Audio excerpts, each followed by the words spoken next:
Welcome to the installation for Schedule for Ops Manager 2012.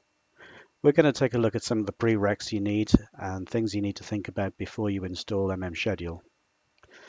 So first of all, you can install all the components on Ops Manager 2012 server, so long as it has a local DB, or you can install all of the different components separately.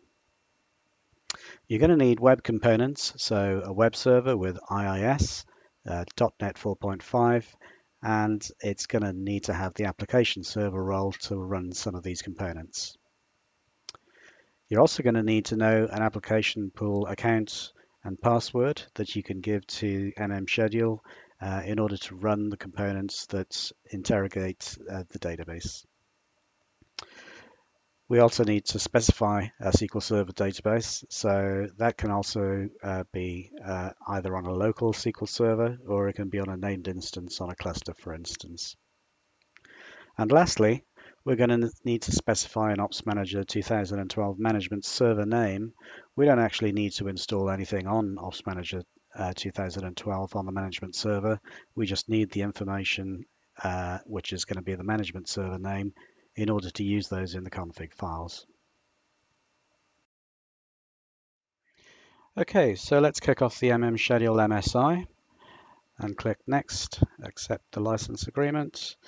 Here we're going to specify the website that's going to host the components for MMS. I'm just accepting the defaults that the installer gives me here. We're then going to be asked what the application pool name settings are. So we'll put in our domain, a user, and a password. As in the guidance, you may want to select your own specific account for this. It might be a service account, then click Next. So we need to select the SQL Server instance that we're going to use, or the local SQL Server database name.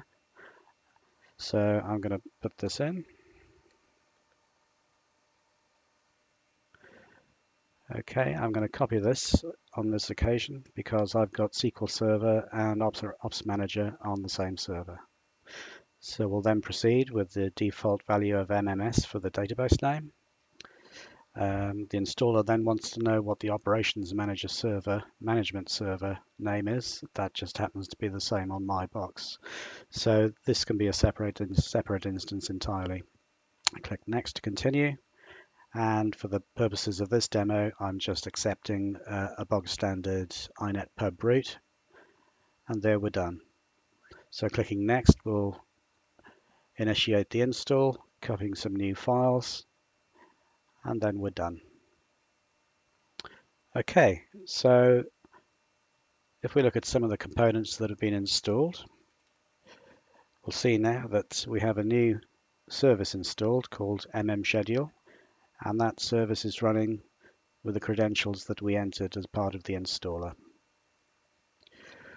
We'll also note that we've now got a website installed on the default website on this occasion, which is called MMS.